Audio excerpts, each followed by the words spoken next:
Kashmir capital శ్రీనగర్కి UNESCO creative city నెట్వర్క్లో స్థానం దొరికింది.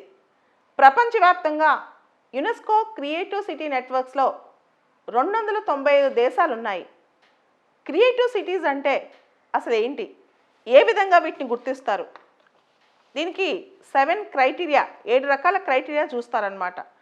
క్రాఫ్ట్ మరియు folk arts, media arts, film design, gastronomy, literature మరియు మ్యూజిక్.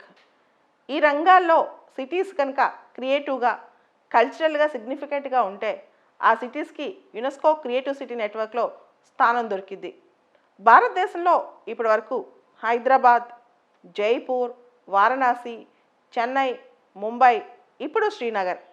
హైదరాబాద్కి క్రియేటివ్ సిటీ నెట్వర్క్లో స్థానం ఎలా దొరికిందంటే గ్యాస్ట్రోనమీ, అంటే ఇక్కడ కుజిన్స్ కానీ, ఫుడ్ కానీ, different varieties of food taste కానీ ఇవన్నీ అన్నమాట. జైపూర్కి క్రాఫ్ట్ అండ్ ఫోక్ ఆర్ట్, ఇప్పుడు శ్రీనగర్ కూడా క్రాఫ్ట్ అండ్ ఫోక్ ఆర్ట్ వల్లే స్థానం దొరికింది. మనం వారణాసి, చెన్నై అయితే మ్యూజిక్, ముంబై అయితే ఫిల్మ్ ఇండస్ట్రీకి దొరికింది స్థానం. ఈ క్రియేటివ్ సిటీ నెట్వర్క్లో స్థానం దొరికితే ఏంటి గొప్పతనం? అసలు యునెస్కో క్రియేటివ్ సిటీ నెట్వర్క్ అనేది 2004లో స్టార్ట్ అయింది. ఒకసారి ఈ నెట్వర్క్లో స్థానం దొరికితే వాళ్ళు ఏమి చేస్తారంటే ఈ సిటీసు మిగతా సిటీస్కి ఆదర్శంగా డెవలప్మెంటల్ మోడల్స్గా ఉంటాయి అదే విధంగా అని చెప్పి.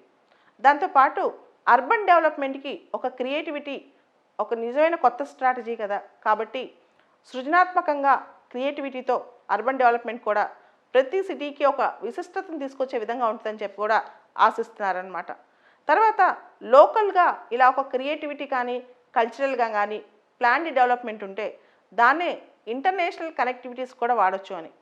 భవిష్యత్తులో మనందరికి తెలుసు 2035, 2040 కల్లా భారతదేశంలో సగం పైన జనాభా సిటీస్లోనే ఉంటారు. అండ్ 2050, 60 కల్లా దాదాపు 70% జనాభా పట్టణాల్లోనే ఉంటారు. అట్లాంటి సిటీస్ కొంతవరకు కల్చరల్గా, క్రియేటివ్గా ఉంటే కనుక బెటర్గానే ఉంటుంది కదా. ప్రపంచవ్యాప్తంగా కూడా ఇలాంటి క్రియేటివ్ సిటీస్కి చాలా వరకు ఇప్పుడు గుర్తింపు లభిస్తుందన్నమాట. అయితే మనందరికీ తెలుసు శ్రీనగర్కి ఇప్పుడు క్రియేటివ్ సిటీ నెట్వర్క్లో స్థానం దొరికింది.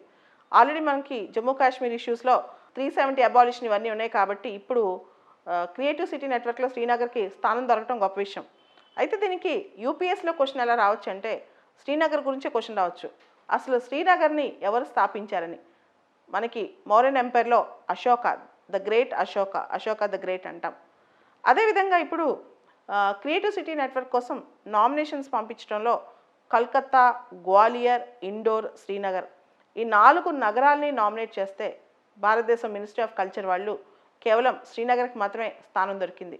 భవిష్యత్తులో ఇతర నగరాలకు కూడా స్థానం దొరకగలదని ఆశిద్దాం.